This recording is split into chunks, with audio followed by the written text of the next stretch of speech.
Now the seventh Tara. Chansar Teji Chada Peji Parol Tunkur Raptun Jama Ye Jang Yun Kum Shabji Nende member Trupai Shindum Barma. So this is a praise to the Tara, which is known as Tummo Genji Mituma. Tummo Genji Mituma. Of course, Dolma at the beginning. Dolma, Tummo Genji Mituma. Tummo, Tum means very wrathful. Tum have actually much more than a wrathful. Very, very wrathful. Almost viciously wrathful. Tum. A person who is tumpo. Somebody is tumpo means a very severe person. Will not, zero tolerance. Zero tolerance person will be tumpo. Very fierce. So Tummo, that is the beginning of her name. And Genji Mutupma means can never be. Genji Mutupma actually means invincible. Invincible. Because Yen means other, Ji means by, Metup means cannot defeat her. So that means invincible. Tummo, invincible. Invincible Tummo. So that is the name of this particular Tara. Now she is described as, her color is black, and from her fire is coming out, and which is described as primordial wisdom fire. It doesn't mean that she caught on fire. The primordial wisdom fire manifests from her. And all direction. And face little bit angry, but not angry out of control. And but I think this tells you very clearly, because if somebody is totally angry, very easy to take care of them, right? Because out of control, will be shaking and cannot talk, cannot see, totally gone crazy. But if you are angry but very clear, then that is very dangerous. So she is manifesting that. She's manifesting that. In her left hand, the Utpala, this on top of that there is a sword, but this sword is double-bladed sword. Two sides have blade, not just one side. Two-side blade, and with fire burning from it, fire manifesting from it. We call it Yeshiji Raldi Memberwa. So now what she represents is the war and natural disaster. She is the antidote for the war and natural disaster. Why there is connection between these two is it is same thing. When people and group of people are in disharmony, that is war. But when elements of the nature are disharmony, that is natural disaster. We are supposed to be water, no water. We are supposed to be no water, water. So we call the first one drought, and second one flood. You see? And then we're not supposed to have fire, and where we're supposed to have fire, have no fire. And that is like, these days people call it climate change. Where is more fire, supposed to be warm and icy cold, and where supposed to be no fire, should have glaciers and everything, and they all melt. So this is a disharmony of nature. So the war and natural disaster, natural war of beings and war of nature. So she is to overcome this. And now this word chansal tejin chadan peji, that is how Tibetans pronounce it. In Sanskrit, first one with trat, and second with pat, So it will be like trat is the sound of breaking. If something is broken, something is one piece, and it's broken, then it is trat. Yeah. And that is sound of explosion. So it says talwa tang gepe da. The sound of talwa means separated. Gepa means explosion. The sound of explosion. So talwa tang gepe da. From her sound is trat and pat, and then this destroys the disharmony of everything. So what happens in the war? Lots of explosion. Small explosion we call shooting. Big explosion we call whatever. And then also in natural disaster, what is happening with earthquake is actually earth is being separated from two plates are in harmony, and now it is separated this way or that way or that way or that way. That is earthquake. And so these are the definition of disharmony. And now she is a manifestation of that. Therefore, she is so powerful. Then it can express the splendor of the natural disaster by. It will express the splendor of natural disaster by her splendor. She is more than that. And she can harmonize disharmony because she is embodiment of harmony, which is the extreme other side of the disharmony. And harmony and disharmony, how do you describe? In tantric way, you have to go in full circle. You cannot just go halfway and come back and say, I got there. You have to go full circle. So here, harmony.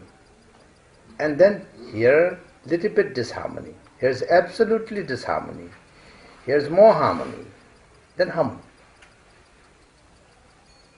So, when you are angry, how much angry you can be. You are not angry. You are a little bit angry. You are very angry. Then very, very angry to the utmost limit. And then, then you cannot handle it anymore. And you can come back to not angry. So if you give enough time, if you are a husband and wife, if you have a problem, you are about to explode at each other, just give a little time, calm down and relax and meditate. Your wife is, yapping, and you just listen. And your husband is yapping, and you just sit down and listen. It is like then it can become very nice, it can become like an orchestra, philharmony, philharmony, because lots of screaming, all of these singers are screaming, and all of these drums are beaten, and all of these cymbals are clashed, and so much noise is there. So your husband can never make more noise than that, and your wife can never make more noise than that. So let it be a symphony, orchestra, Just sit there and listen to it, and don't take it personal. You don't say, what? What did you say? Not that again. Not that again. If you ever say that again, then in trouble. And just whatever she say, whatever he say, sit there. Then after some time, how long he can go on, how long she can go on. So back to the full circle, and it will be over. So now she is representing the most extreme aspect of Tummo and most extreme aspect of power, so that there is nothing greater than her power, so it can overcome any kind of war, any kind of natural disaster. And so that is what this Tara represents. And now this also explains something in the text. This is about curse. I heard about क्या बोलता है काला तंत्र, Kala Tantra in Hindi, and in somewhere in Africa, I think called voodoo. And in West, black magic, in English, black magic, and somewhere in Southeast Asia, I heard charm, somebody is charmed. But in common language, somebody is charmed means nice, somebody is very happy. But there it means some sort of black magic. And so all of this is part of it. Because a person, we are, who does such thing? Who does these things? Are very, very weak people do these things. Powerful people, strong people, people with self-respect, people with strength will never do such thing. Now, if you don't like somebody, just, I'm talking not in the Dharma sense, in the samsaric sense. But go to the person and say, why do you act like that? Why do you do this? Explain to me. Will face the person. But then person who dare not do that, then they go behind and go into a dark room and make some kind of hocus pocus here and there, and put some monkey brain, put some snake blood, put some chicken foot, and then kind of say all kind of bad words, and then try to send something. Some of they have lineage for that, because human beings have been here for millions of years, and we have learned what works and what doesn't work. So some who have lineage for that, it does work. It does work. And somebody who don't have lineage for that, it just makes them crazy. It doesn't work. It doesn't work, but it is very expensive, it is very tiring, and it is very negative for them. So it will make them crazy. But those who have the lineage, they are effective. They can work. But then she is specially to protect us from such things also. Because that is another form of war. In invisible war. Somebody had waged invisible battle against you. So you're just sitting in your room, and you get sick.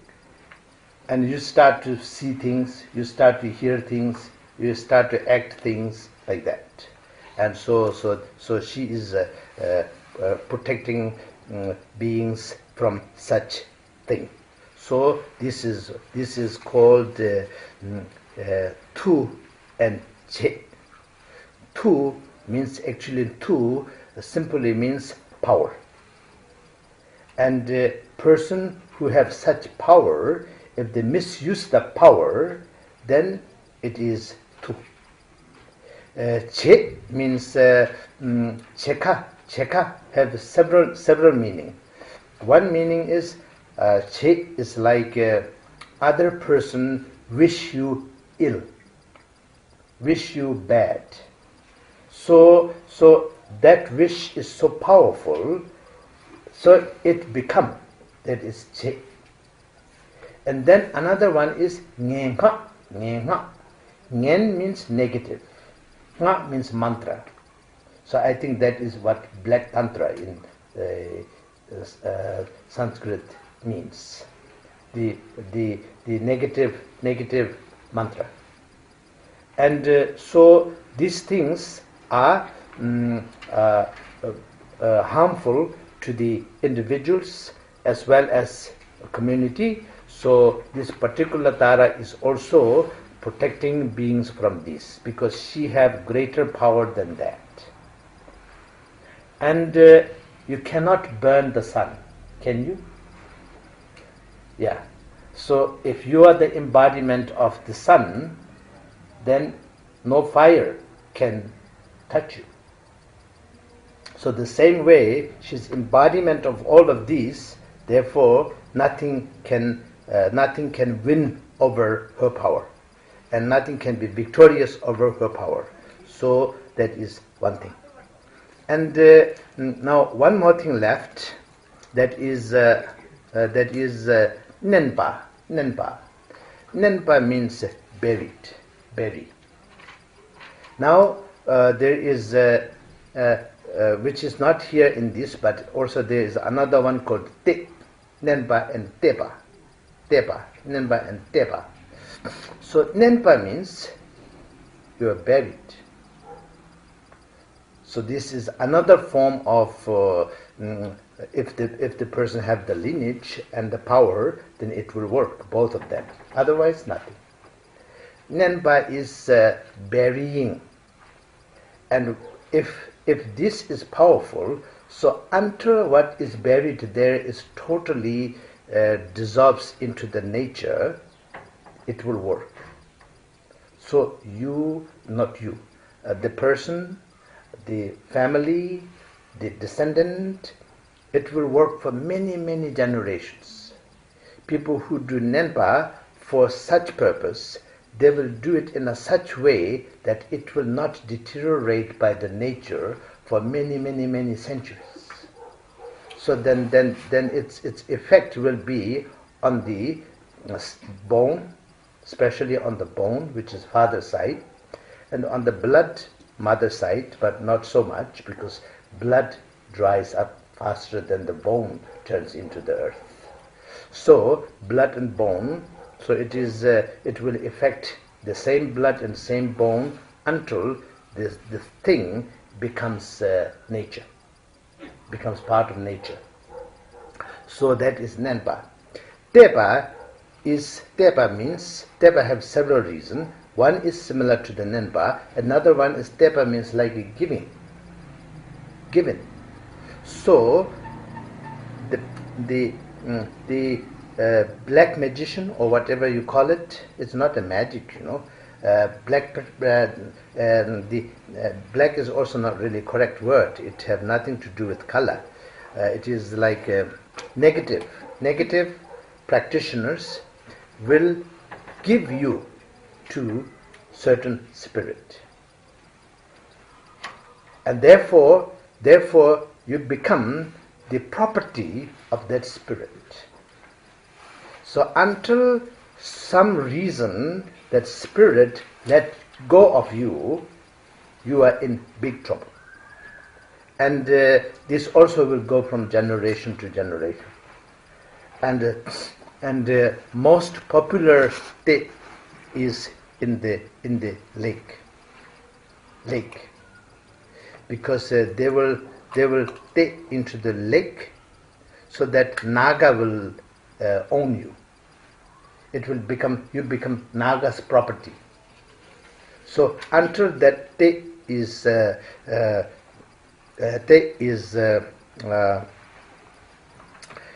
destroyed, then you become the Naga's property. And if you please the Naga, everything will go well. If you insult the Naga, then you will have suffering.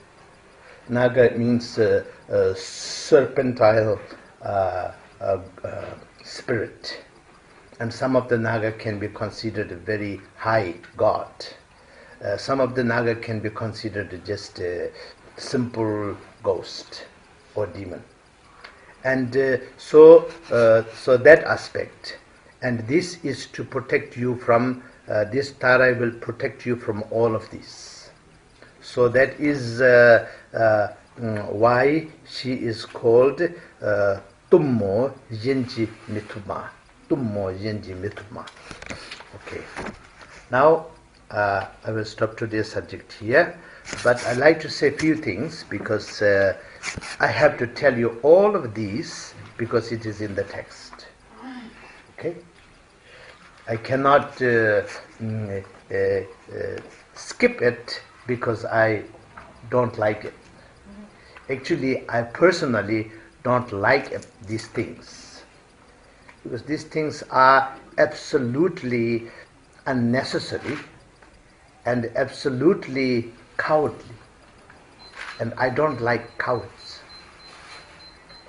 I have compassion for them. I respect them for being cowards, but I don't like to be a coward. So this way, all of this is cowardly thing. I don't want to talk about it, but it is in the text, so I have to tell you. Otherwise, I will be contaminating the lineage, because I tell you what I like to tell you, I hide what I don't like to tell you. No good. I have to tell you everything. But now, I tell you one thing. Today, you don't worry about black magic. You don't worry about Kala Tantra. You don't worry about voodoo. You don't worry about charm. All of these things. Everybody is so full of themselves. They are so busy with their own greed, their own jealousy, their own kind of, ego, their own fear, so much. So that where do they get the time to practice all of this? This really needs lots of practice. And then this also need a lineage. Now, how do they find the lineage? They will be, you go in the town anywhere, you will find more than enough hocus-pocus shops, here and there, but they're nothing. Most of them nothing. They're just chai dokan. It is their tea shop, so that they sell hocus-pocus for you. And you buy hocus-pocus from them, but there's nothing. There's nothing.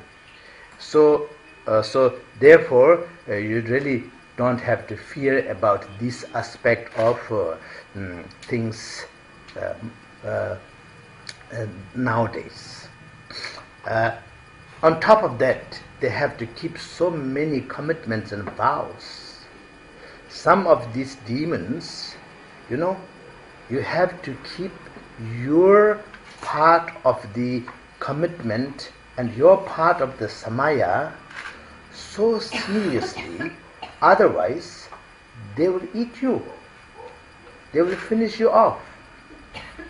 So it is not something people can, get away with by doing whatever they like to do. With Buddhas, Bodhisattvas, we take vow, we practice them, and sometimes we get lazy, we don't practice them, we break the samaya. No punishment. There will be nothing will happen. Nothing will happen. Of course, you will have the karma. You will have the karma of broken samaya. But they will not punish you. They will not make you suffer. You understand? If you say to Buddha, I will say 100 times of your name every day, long as I live. That is vow. And you should say it. But you should say it 200 times. You should say it 300 times, 1,000 times. But some days you forgot to say it. Tomorrow you sincerely confess and you continue to say it again. Buddha will not punish you for not saying his name 100 times yesterday. If Buddha does that, then Buddha is not Buddha. Buddha is, I would not say. I dare not say what, but you know what I mean.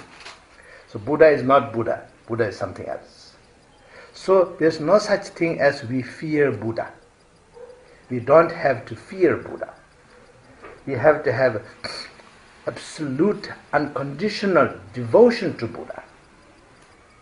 And we should have absolute unconditional faith and trust to Buddha.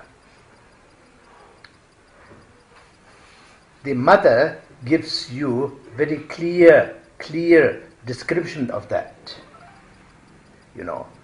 Tara is mother. We are talking about mother.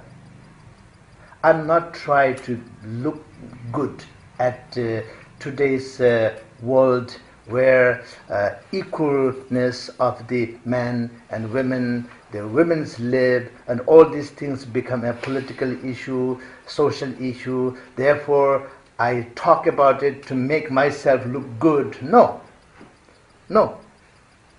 Really, personally, I don't care who says what. Somebody says Thai Situ is good, okay. Somebody says Thai Situ is bad, okay. Never mind. It's okay. I know I'm good or bad. I know. Nobody knows me better than myself. So, therefore, I do my best to be a good person. But the Tara says in the text, and the Buddha number Nangje says the praise to the Tara. So I'm just repeating that. And I'm not trying to make all of you ladies to feel good. You should feel good, of course, because you are mother. And also, it doesn't mean we men should feel bad.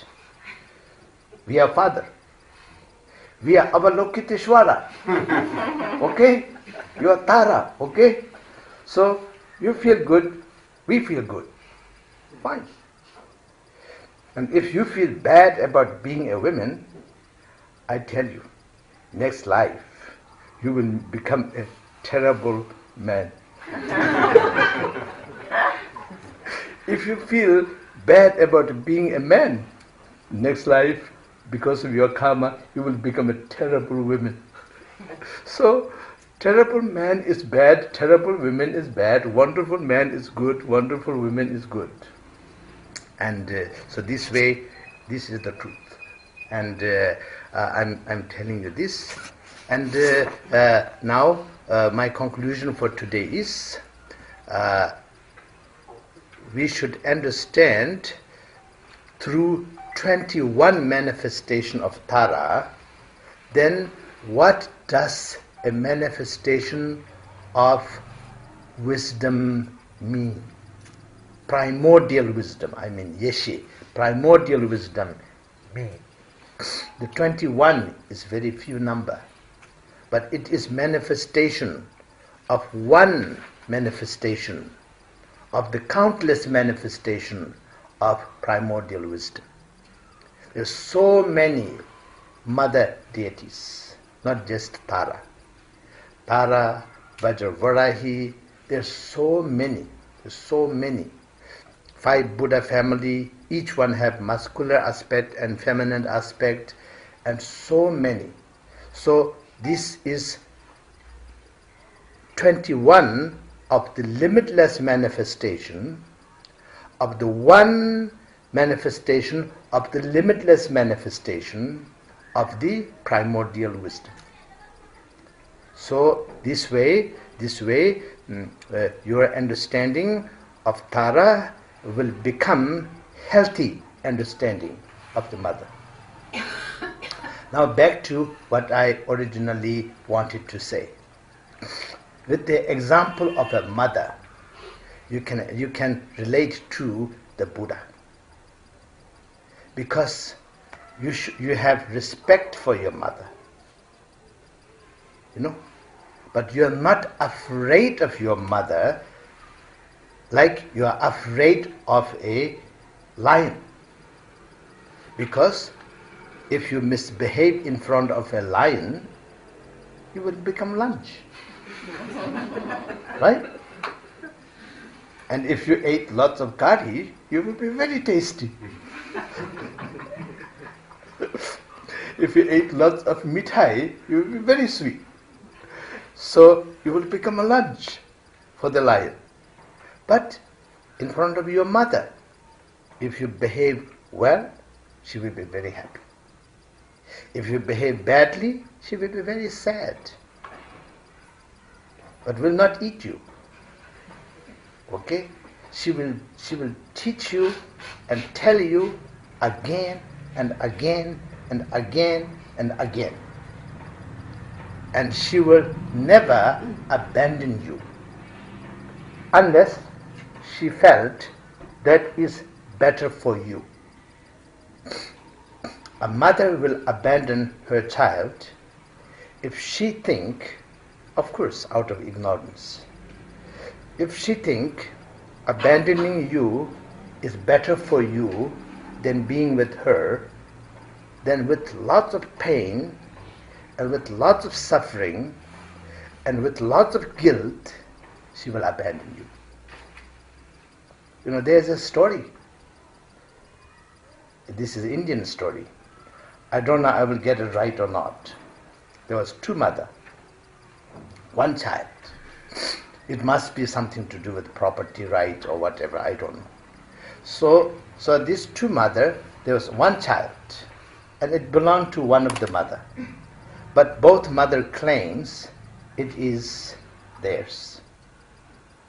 So the king called both of the mother and put the child there and asked them to hold one leg in one hand, another one hold one leg in one hand, and tear it apart and get the equal share of the child. And when they did it, the real mother let go. The fake mother held on. So then king said, now I know whose child it is. So that shows the quality of the mother and what is best for the child. That will be the mother's intention. And so I don't mean to say that Tara is so dualistic like that, and she is desperately trying to help all her children. And now we have, far as human is concerned, over 5,000 million of her children on this little planet, which we are very good at making big mess out of. So it is not like that. She's never desperate. She's never desperate. And she is part and parcel of each one of us. And she is part and parcel of the whole universe. And she has no limitation. And remember, she's going to be the mother of all the Buddha. Then you should never forget, at the same time, our Lokiteshvara is the father of all the Buddha. So this way, then your understanding of what you are learning here will not be a justification for this or that. It will not become an excuse for this or that. it will not serve any of this or that agenda. When I say agenda, means limited agenda, limitless purpose. Until all sentient beings reach Buddhahood, Tara and Avalokiteshvara will be the father and mother for all sentient beings, far as this Tantra is concerned.